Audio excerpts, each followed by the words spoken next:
नमस्कार दोस्तों, नए नए छत्तीसगढ़ी गाने सुनने और देखने के लिए हमारे चैनल को अभी सब्सक्राइब करें। बोल दो वृंदावन बिहारी लाल की। मोरे सना ना ना ना ना ना ना ना ना मोहा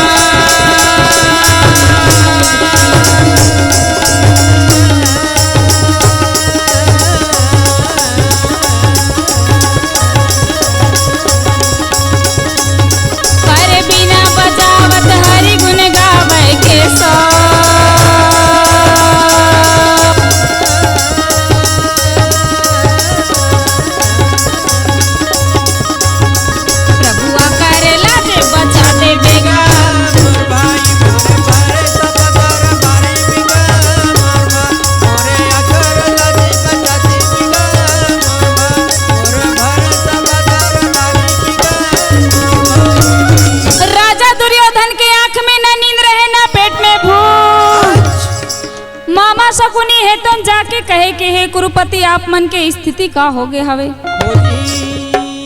अरे देखा तो बहुत दिल लेना ढंग से चैन भर सोवा तो ना पेट में दाना पानी खावत पिया तो ये आप मन ला का होगी कुरुपति।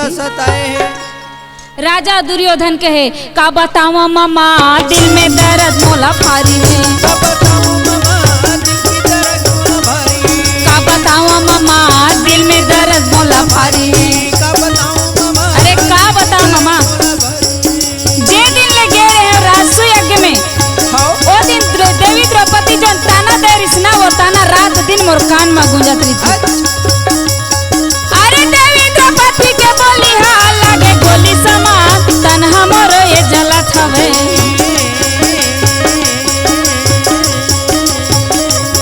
अरे देवी द्रौपदी के बोली हाल लागे गोली समा तन हमरो ये जलत हवे। मामा दिल में दर्द मोला भारी। का बताऊं मामा दिल की दर्द मोला भारी। का बताऊं मामा दिल की दर्द मोला भारी। ये समय भी मोला सुना दिल की दर्द मोला भारी। का बताऊं मामा, अरे देवी द्रौपदी जो ताना देरी से वो ताना रात दिन मोर कान में गूंजत है कि सचमुच में अंधरा के बेटा अंधरा के समान होते। जब तकले में 5 भाई पांडव और देवी द्रौपदी से बदला नहीं लूं ना मोरे जला छाती ठंडा नहीं होवे। मामा शकुनी कहे कुरुपति काहे एकर चिंता काबर करत हो जी।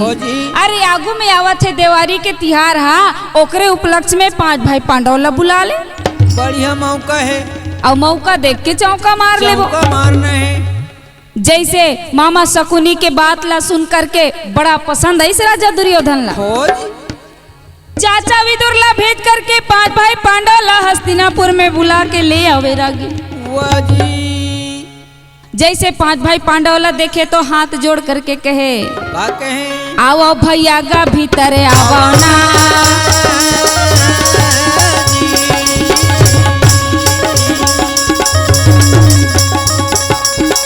हाथे ला जोड़े के बुलावे ना।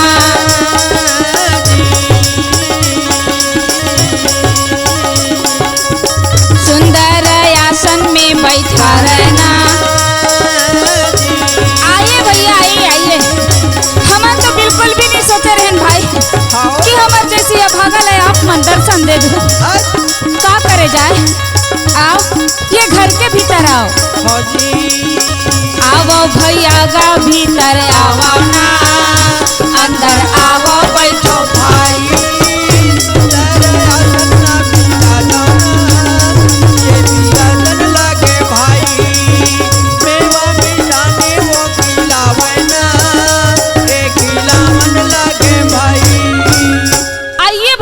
आइए बड़ा प्रेम के साथ में 5 भाई पांडव ला बुलाए और संग में देखी देवी द्रौपदी ला तो 100 भाई कौरव बड़ा खुश हो गए कि आज हमार मनोकामना पूरा होने वाला है। अरे जैन चाहत रहे हम सोचे रहे कि 5 भाई पांडव भाई मना ही ऐसे कहे के, लेकिन संग में देवी द्रौपदी घलवा है। अब तो हमारा आस पूरा होने वाला। देवी द्रौपदी चली गई अंतःपुर में और 5 भाई पांडव अपन के भैया मन के साथ में मिले बर चले गए। और जैसे रात्रि के समय हुए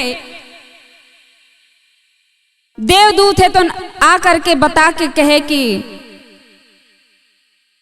एक जन दूत है तो आ करके कहे का कहे कि तुमन सुबह राज दरबार में जल्दी से बुलाए गए हवे।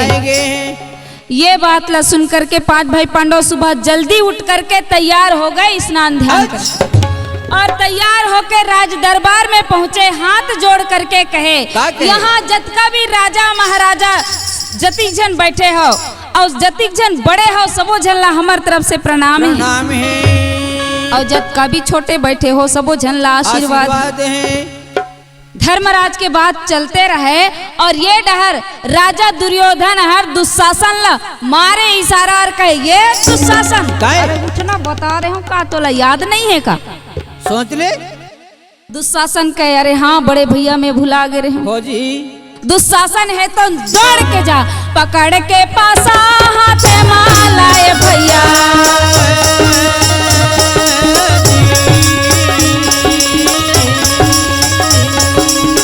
पकड़ के पासा हाथ मालाए भैया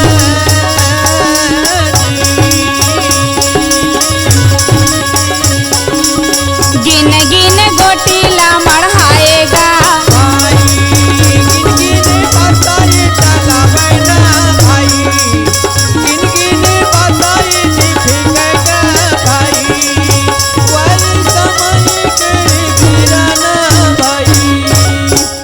जब दुशासन पासाला मड़ावत रहे गिन गिन के गोटी ला बिछात रहे हो जी। धर्मराज कहे बड़े भैया ये काहे तमाशा है। धर्मराज कहे छोटे भाई काहे चना चार बन के चूरत पकत ले कहीं चीज नहीं है भात साग के चूरत पकत ले कहीं कुछ नहीं है तब टाइम पास भर इहिल मंगाए हूँ टाइम पास है पर बड़े भैया मोर पास में तो अभी कुछ चीज नहीं है हो जी। अरे का हुई कुछ चीज नहीं है तो हार जाबे तब बाद में भिजवा देबे और मान लो जीत गए तो सब धर के ले जाबे तो बड़े भैया के बात ला आदेश मान के धर्मराज पासा खेले भर बैठ गए और पहली दाव में कौन सी चीज लगाया जाए ऐसे कह के मन में सोचत धर्मराज के हाथ गले के हार में चले गए गले कर हारे धर्मी पासा में लगावे गले कर हारे धर्मी पासा में लगावे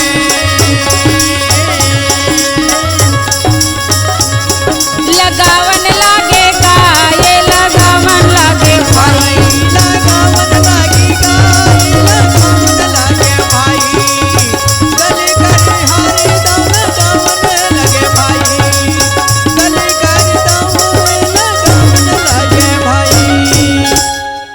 धर्मराज तो गले के हार ला दांव में हार गए हो जी।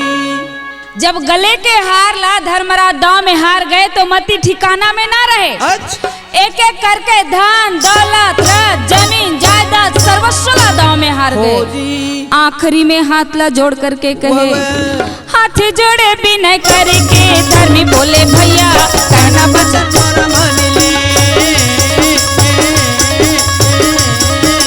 हाथ जोड़े बिना करके धर्मी बोले भैया कहना बचन सर्वधने लगा सर्वधने लाना सबुधने लमेहा मेहा हारे के गरीब हो गयूंगा भाई हो गयूंगा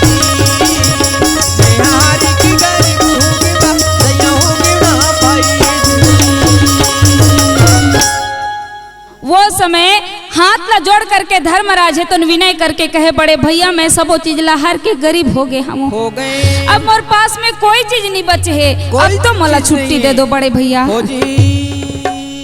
राजा दुर्योधन कहे धर्मराज अभी भी तुमन पांचों भाई बचे हो सोच लो पांचों भाई में से कोनो एक जन घलो जीत जातो ना तो जतका भी चीज हारे हो ना धन दौलत रथ घोड़ा हाथी महल जायदाद सबो चीज ला मैं तुम्हारा फिर से वापस कर दे यही ला कहते रागी लालच के घर खाली धर्मराज सबले पहली अपन आपला दांव में लगाए ओकर बाद में भीमसेन अर्जुन नकुल सहदेव अपन आपला स्वयं और चारों भाई ला दांव में हार गए। हार गए। आखिरी में हाथ जोड़ के कहे बड़े भैया अब तो मोला घर जान दो, मैं तो सब कुछ ला हाथ डरे हूँ।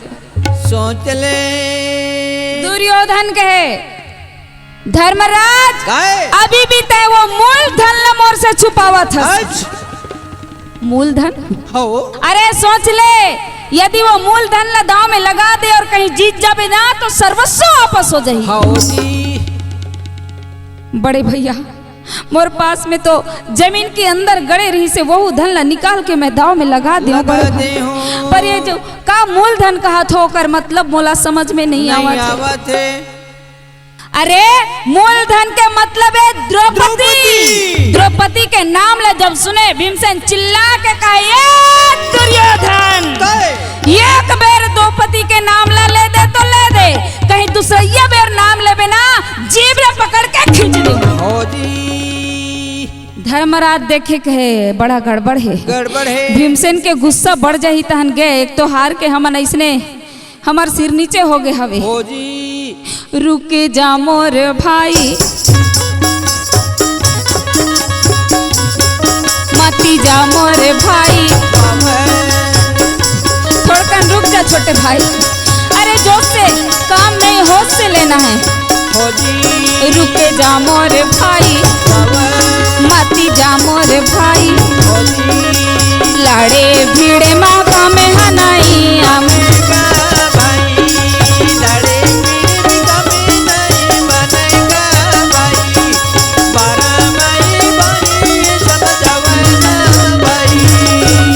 जैसे तैसे करके भीमसेन ला मनाए। हो जी। हाथ ला जोड़ करके कहे बड़े भैया ये कौन सी चीज ला दांव में लगाए बर कहा तो। हो जी। अरे दुनिया में मोर जैसी अभागा कौन हो ही जो अपन के धर्म पत्नी ला दांव में लगा। सर्वस्व ला तो हार गए बड़े भाई। अरे मोर धर्म पत्नी ला तो छोड़ दो, बोला मैं कैसे दांव में लगा सकूं। अरे सोच ले समझ ले धर्मराज, एक बेर कहूँ देवी द्रौपदी के ला दांव में जीत गीस तो सर्वस्व वापस हो जाही। धर्मराज कहे का कहे विपत्ति हरो हरि मोर बांधना छोरा बंधी छोर, तुम्हार छोर के हरि जी कोनो नहीं मोर।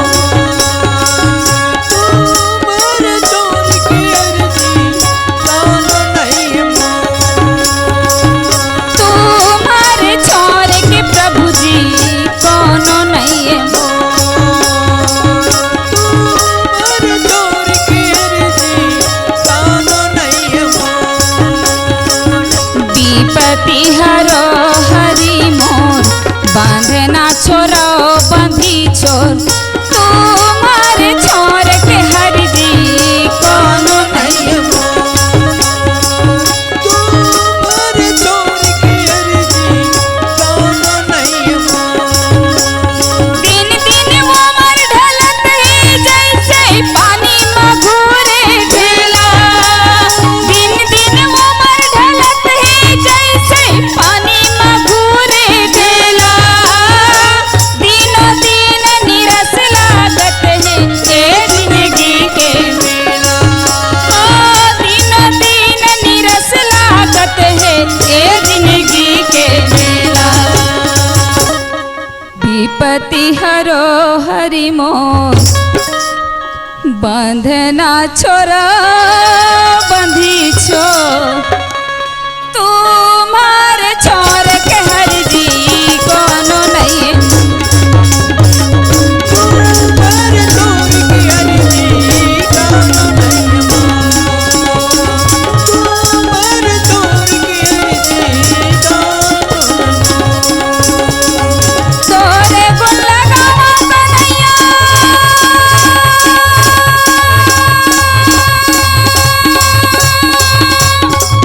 तोरे गुण लगावा मुरारी,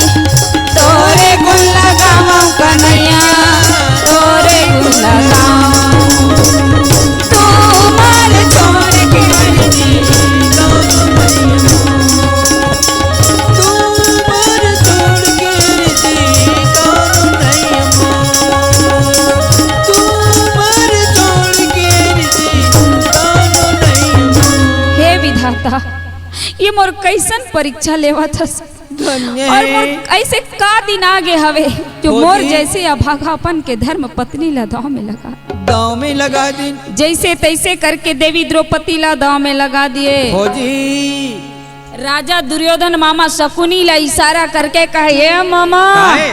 ये दारी के दाव लखऊ हार गए ना हाँ। तो टोटल मशक्का यमपुरी भेज हो दूं। जी मामा शकुनी कहे भाचा काहे? अरे सर्वस्वला लान के तो चरण में डाल दे हो ये द्रौपदी कौन सी चीज है हो जी पकड़ के पासा मामा हाथे मांगलवे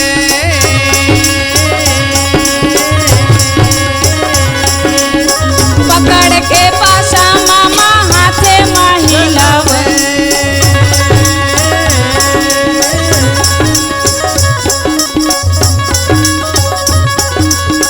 खिलाई करे पासा ये दे फेंकेगा भाई तेरे पासा दरबारी कैला भाई ये देवाई समय में पासा भी कैला भाई ये दे मामा शकुनी पासा भी कैला भाई ये 18 हो जी। हो इसकी नहीं देवी द्रौपदी ला दांव में हार गए। हो जी पांचों भाई पांडव सिर ला नीचे करके बैठे रहे। वाह राजा दुर्योधन का ये दुशासन काहे? अरे उठ और अंतापुर में दौड़ते हुए जब द्रौपदी जैसन भी हालत में पकड़ के बोला घसीटते हुए लिया। बड़े भैया के बात ला डर मान के हो जी दुशासन है तो दौड़ पड़े अंतपुर की ओर वाह। और जाके देवी द्रौपदी जहाँ ठहरे रहे वहाँ चिल्ला के कहे द्रौपदी अब ये द्रौपदी काहे द्रौपदी 16 श्रृंगार करके बढ़िया बैठे रहे बिचारी हो जी और आवाज ला सुन के कहे आई यहाँ छोटे बड़े के साथ में बात करे के कोनो लिहाज नहीं है नहीं का? है चिल्लावत है ते सुन के ऐसे लगा थे जानो मानो पड़ोसी हर साग मांगे बर आए हो। आहे दरवाजा ला खोल के देखे हो जी। कहे देवर जी काहे आप मन अरे का कारण कौन से काम रही से मोर पांचों पति तो वही राज दरबार में गए हवे उकरे से पूछ ले रहते हो। हो जी दुशासन कहे वही तर पांचों पति हाँ। जैमे से राजा धर्मराज अखंड जुआड़ी है अच्छा। और वही जुआ खेले और हार गए सर्वस्व एकड़ से तितोला राज दरबार में बुलाए है वाह राज दरबार में जुआ में हार गए हो मोला कुछ समझ में नहीं आवत है नहीं देवर। आवत अरे राजा धर्मराज सर्वस्वला हार के गरीब हो गए है ऐसे? स्वयं अपन आप लाए और पांचों भाई ला दाव में हार गई से आखिरी में तहुल दाव में हारे एकड़ से राज दरबार में बुला है। चल चल देवी द्रौपदी के है देवर जी हो। मैं एक बात जानना चाहता हूँ हो जी कि राजा धर्मराज मूला पहली दाव में लगा है कि अपन आप ला दाव में लगा है अपन आप लगा है कहे कि अपन आप ला पहली दाव में लगा है और बाद में तोला दाव में लगा। हो जी द्रौपदी कहे तो जा दुशासन और वही राज दरबार ले पूछ के आ घोड़ा के बिक्री से राजा के हाथ में होते सैनिक के हाथ में नहीं। नहीं होवे जब वह स्वयं अपन आप ला दाव में हार गिरी से तो कौन से अधिकार पा के मोला दाव में हो लगा। जी दुशासन कहे द्रौपदी मैं तोर बहकावा में आने वाला नहीं हूँ। नहीं हो बड़े भैया राज दरबार में बुला है और मैं तो लेके बिगर नहीं छोड़। हो जी ये दुष्ट दुशासन मोला लेके बगैर नहीं छोड़े नहीं ऐसे छोड़े। कह के दौड़े के प्रयास करत रहे वाह, वाह। दुशासन है तुम पकड़ के कैसे जमीन मां पट के भैया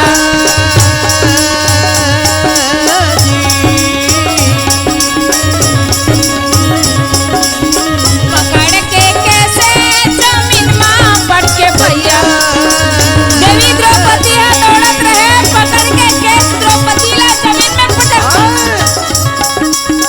घसीटत घसीटत ले जावेगा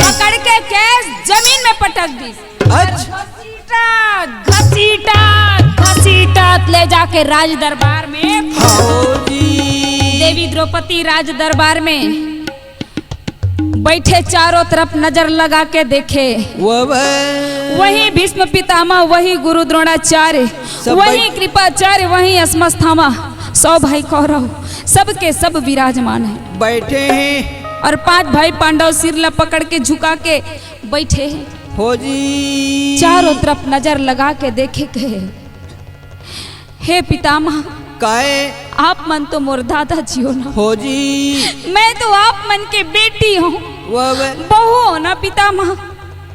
देखत हो आज एक अबला के का दुर्गति होवा थे, धन्य मोर लाज ल तो बता दो पितामह। हो जी जाके गुरु द्रोणाचार्य ला हाथ जोड़ करके कहे कि हे आचार्य, आप मन के भी तो मैं बेटी हो ना, जी यहाँ मोर का दुर्गति हुआ थे आचार्य, का ये दुशासन दुर्योधन ला कोई कुछ नहीं बोल सके, नहीं आज मोर प्राण की तो रक्षा कर दो पितामह। हो जी सबके पास हाथ जोड़ जोड़ के दौड़ दौड़ के प्रार्थना करे, पर वो समय कोई नहीं है भैया देखने वाला, बचाने वाला। हो जी काबर सब दुर्योधन के नमक खाए, द्रौपदी के रोवई काकरू कान में सुनाई नहीं देते, देवी द्रौपदी हार खा के रहे। जी जाके 5 भाई ला हाथ जोड़ करके कहे कि हे प्राणनाथ, हे प्राणनाथ, देखा तो तुम्हार पत्नी देवी द्रौपदी के का दुर्गति हुआ थे, धन्य। अरे दुनिया के हर नर नारी यही बात ला सोचा तो ही, देवी द्रौपदी 1 जन ओकर पति 5 जन, ओकर हर आस हर पूरा हुआ तो ही, पर नहीं, यहाँ तो मोर 5 पति होते हुए भी एक ठन आस का मोर रक्षा नहीं कर सकत, नहीं कर सकत है। धिक्कार है ऐसा पतित्व जीवन ला, धिक्कार है। चोला मोर माटी है ना, काया मोर माटी है ना, चोला मोरे माटी रे, काया मोरे माटी है ना, चोला मोर माटी है ना, काया मोर माटी है ना, चोला मोरे माटी रे, चोला मोरे माटी है ना। दिशा में दोना कर्ण दुशासन, दिशा में दोना कर्ण दुशासन, बने बने के साथी है ना, चोला मोर माटी है ना, चोला मोरे माटी है ना, काया मोरे माटी रे, चोला मोरे माटी है ना, मोर माटी रे, काया मोर माटी है ना। बचाओ बचाओ, कोई मोर लाज की तो रक्षा करो। हो जी चिल्ला चिल्ला के अपन प्राण रक्षा के भीख मांगे, हो जी पर वहाँ कोई बचाने वाला नहीं नहीं है। है। आखिरी में हार खा के देवी द्रौपदी है तो भगवान श्री कृष्ण ला याद करके कहे, बचाओ द्वारिका नाथ, बचाओ द्वारिकानाथ, बचाओ द्वारिकानाथ।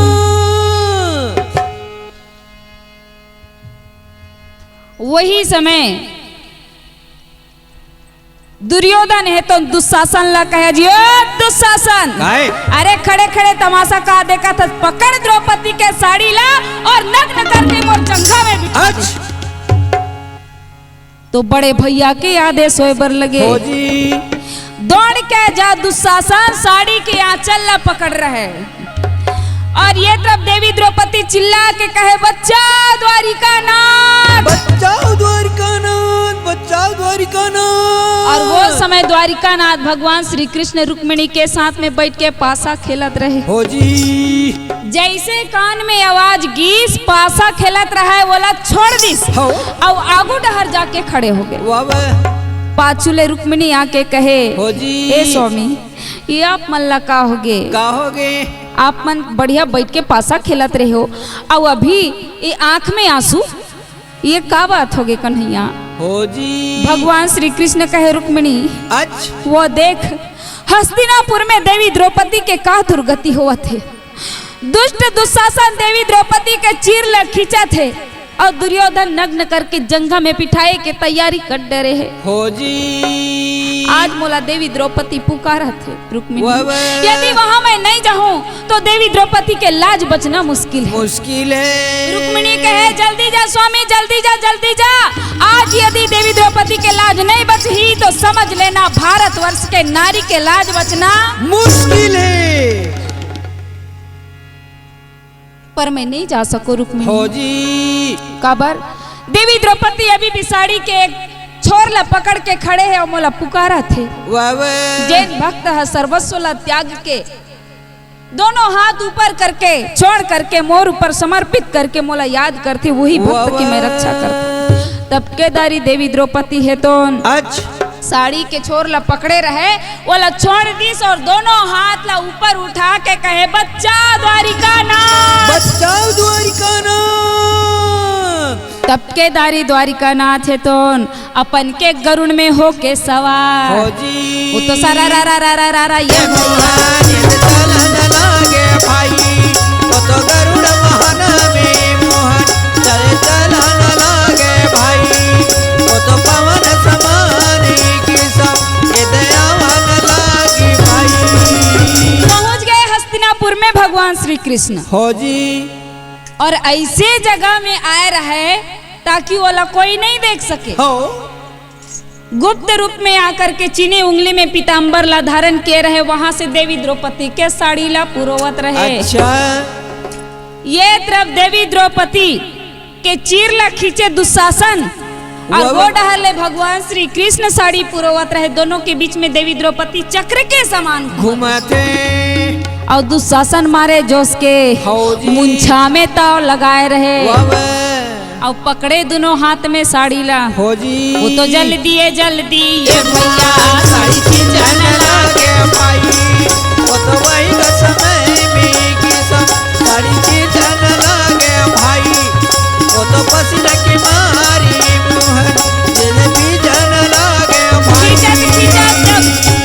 खींचत जब 20,000 हाथी के ताकत कमजोर हो गए तब धीरे धीरे ये भैया जन लागे भाई तब धीरे धीरे की सब साड़ी की जन लागे भाई ये दे वही का समय में मुहर जब की जन लागी भाई। जब खींचत 20,000 हाथी के ताकत कमजोर हो गए अच्छा तब धीरे धीरे धीरे धीरे धीरे खींचत रहे। हो जी आखिरी में जब ताकत हट गए हो ये डहर ले पसीना ले पोछे वाह। ये डहर ले पसीना पोछे और साड़ी के तो ढेर लगे रहे रगी। पसीना के मारे पूरा बोहवत है। खींचत जब ताकत कमजोर हो गए पकड़े रहे वो साड़ी ला छोड़ के कहे बस बड़े भैया बस अब मैं साड़ी ला नहीं खींच सको बड़े भैया। लसखा ये के तीर में पड़े है साड़ी वाला उठा के ये तीर में रख दे कभी उसका ताकत नहीं है मोर पास। हो जी 36 टॉनिक लगा ले। 36 टॉनिक अभी मिला थेगा वो समय नहीं मिलत रही हो से। जी तो वो समय दुशासन के बीच में बात चलते रहे और देवी द्रौपदी देख डरिस कन्हैया ला अच्छा कहे वाह कन्हैया वाह ऐसने देरी करबे ना तो कोनो भक्त के लाज नहीं बचा सके नहीं बचा सका। भगवान श्री कृष्ण कहे वाह देखे हो गलती खुद करे है और दोष मोला देवत है। कैसे अरे बचा द्वारिका नाथ कह के ते चिल्लाए ना हो बचा कन्हैया के चिल्लाए रही बचा द्वारिका नाथ कह के कहे त यहाँ तोर बाजू में मेहा खड़े रहे हो जी तोर आगू में घलो खड़े रहे वाह बचा द्वारिका नाथ कहे त यहाँ ले मोला द्वारिकापुरी जाना पड़ गए और वहां से आए बर मोला एक कनिक देरी होंगे। देवी द्रौपदी कहे तोर महिमा अपरंपार है तोर मुरली में जादू लगे कन्हैया बंस में जादू लगे तोर बंसी में जादू लगे कन्हैया मुरली में जादू लगे तोर मुरली में जादू लगे कन्हैया बंस में जादू लगे तोर नैना में जादू लगे कन्हैया मुरली में जादू लगे जादू लगे हैं तोर बंसी में जादू लगे हैं तोर मुरली में जादू लगे हैं तोर बंसी में जादू लगे हैं तोरे नैन में जादू